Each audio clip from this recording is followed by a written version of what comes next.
ભાજપના નેતાઓ મલાઈ ખાય અને સામાન્ય જનતા ધૂળ ખાય. આ વાત મારા ધ્યાનમાં મુજબ તો આખી સાચી છે. તમારું શું કહેવું છે? હું મહેશભાઈ અણગઢ, કોર્પોરેટર, સુરત મહાનગરપાલિકા, આમ આદમી પાર્ટી.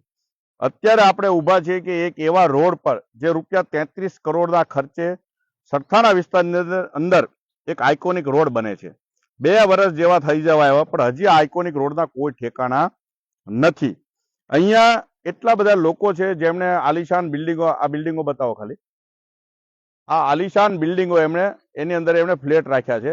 એ દરેકનું એક સપનું હતું કે આપણે ભાઈ આ બિલ્ડિંગમાં રહીશું, અહીંયાથી આઇકોનિક રોડ પસાર થાય છે. આ બધા પ્લોટિંગ હતું, એ પ્લોટિંગ રાખ્યા છે કે ભાઈ આપણે એક સરસ મજાનું મકાનો બનાવીશું અને ત્યાં રહીશું, સારા એવા વાતાવરણમાં, આઇકોનિક રોડ ઉપર આપણું એક સ્ટેટસ બનશે.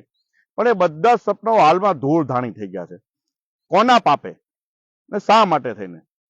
કે આપણે જે જગ્યા ઉપર ઊભા છે એ એક ખાનગી વ્યક્તિની જગ્યા છે અને એ ખાનગી વ્યક્તિ જગ્યા ન આપે ત્યારે કોર્પોરેશનને કે જે પોતાના સરકારને પોતાના રોડ રસ્તાઓ કાઢવા હોય તો એ જગ્યા ફરજિયાત જમીન સંપાદન કરવું પડે.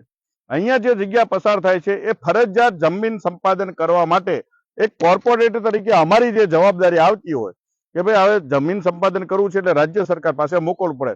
1.5 વર્ષ જેટલો સમય થઈ ગયો છે એક ઠરાવ કરીને કે ભાઈ આ જમીન સરકારમાં ફરજિયાત જમીન સંપાદન કરવામાં આવે તો આ વિસ્તારના લોકો માટે 33 કરોડના ખર્ચે આઇકોનિક રોડ જે બનવાનું છે એ સપનું સાકાર થાય. આજે 1.5 વર્ષ પછી પણ તમે જોઈ લો, હજી આ જમીન સંપાદનના કોઈ ઠેકાણા નથી. આ ઠેકાણા એટલા માટે નથી કે આમાં અમુક નેતા, આમ તો અમુક નહીં પણ 1 કે 2 નેતા કદાચ છે જેને કંઈક ને કંઈક એની મેલી મુરાદ છે અને એમનું સપનું જ નથી કે અહીંયા આઇકોનિક રોડ બને. ખાતમુહૂર્ત કર્યું, ફોટા પાડી દીધા, બધું કર્યું, લોકોને ભરમાવી દીધા કે અમે લાવ્યા એમ કરીને ભરમાવ્યા. પણ પરંતુ હકીકત આજે 1.5 વર્ષ પછી જે નેતા સતત ગાંધીનગરમાં બેસતા હોય તો જે ફાઇલ ગાંધીનગર પહોંચાડી છે એમાં સાઇન કેમ નથી કરાવતા? આ સૌથી મોટો સવાલ છે. જ્યારે આ વિરોધ, આના પહેલા વિરોધ પ્રદર્શન થયું, અત્યારે બી અમે આખા વાતને મૂકીએ છીએ, પછી મજબૂરીવશ જ્યારે આનું જમીન સંપાદન કરશે ત્યારે તો મોટા ઉપાડે દોડી આવશે અમે કર્યું. તો 1.5 વર્ષ સુધી શું કામ નથી કરાતા? આ જનતાને ધૂળ ખાતી શું કામ કરી તમે? અહીંયા રહેતા લોકોનું સ્વાસ્થ્ય કેટલું જોખમમાં મુકાણું છે. આખા રોડ ઉપર ધૂળના ઢગલા સિવાય કાંઈ નથી. જે સપનાઓ હતા કે ભાઈ અહીંયા મકાન લઈશું અને આરામથી વરાછા રોડ ઉપર નીકળી જઈશું, તો કનેક્ટિવિટી જ નથી. કનેક્ટિવિટી હોય તમે કેમ અટકાવે કામને? અને અહીંયા જે આ ફાર્મ હાઉસ કોઈના છે, ખાનગી વ્યક્તિનું ખેતર, એ વ્યક્તિ એમને જે મૂકી છે કે ભાઈ અમે અહીંથી સંપાદન કરવા દઈશું નહીં, તો કોને કોને એવા એકબીજાને જે પેલો ભરાવ્યા હોય છે, શું કહેવાય કે અમે તમને લાભ કરાવીશું, સરકારી લાભ, તમે આમાં આડોડાઈ કરો, એની આડોડાઈ અને સરકારી લાભની આડોડાઈની અસર આ કેટલી વ્યક્તિ આજે હેરાન થઈ રહી છે. ત્યારે 2 વ્યક્તિની મૂળ જવાબદારી છે. એક વ્યક્તિ છે જે આ વિસ્તારનો ધારાસભ્ય અને બીજા વ્યક્તિ છે આ શહેરના મેયર. આ બંને વ્યક્તિનું ગાંધીનગર ખાતે લાઇઝનિંગ હોય છે. મારી જવાબદારી હતી કે ગાંધીનગર મુખ્યમંત્રીને પત્ર લખવો, તો અમે લખ્યો, પરંતુ વિપક્ષના લોકોની વાતને જલ્દી તો આ લોકો સીધી રીતે તો માનતા ના હોય છે. પણ સત્તામાં બેઠેલા લોકોની વાત કેમ સરકાર નથી માનતી? ધારાસભ્ય, મંત્રી છે, એની વાત કેમ સરકાર નથી માનતી? કેમ આ જમીન સંપાદનમાં સાઇન નથી કરતી 1.5 વર્ષ સુધી અને આટલા બધા લોકોને હેરાન કરે છે? અને આમાંથી અમુક લોકો તો આજે ભાજપનો ઝંડો લઈને ફરવાવાળા છે. એ ભાજપનો ઝંડો લઈને ફરવાવાળાને મારે કહેવું છે કે ભાઈ તમે રોજ અહીંયા તમારા મંત્રીઓને સ્વાગત કરવા બોલાવો છો, તો આ સવાલ કેમ નથી કરતા?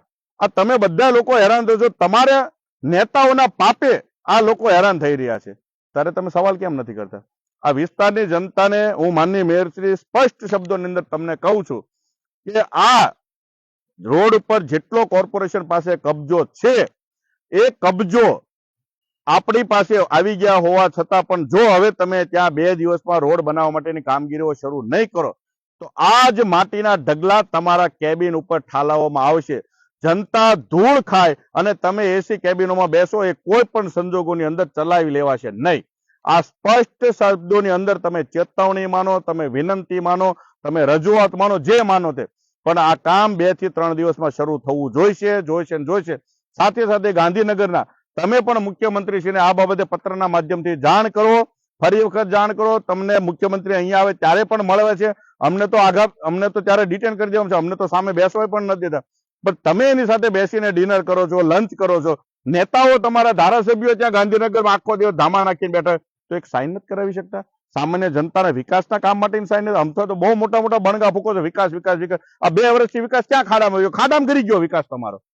તો આપસે ફરી વખત વિનંતી છે કે આ 2 દિવસમાં આ રોડનું કામ, આઇકોનિક રોડનું કામ શરૂ કરવામાં, જેથી અહીંયા મીરા હાઇટ છે, વણી છે, સાનવી છે, વ્રજ એન્ટોલિયા છે, અને આ બાજુ આ બધા લોકોને એક સારામાં સારી કનેક્ટિવિટી મળી રહે.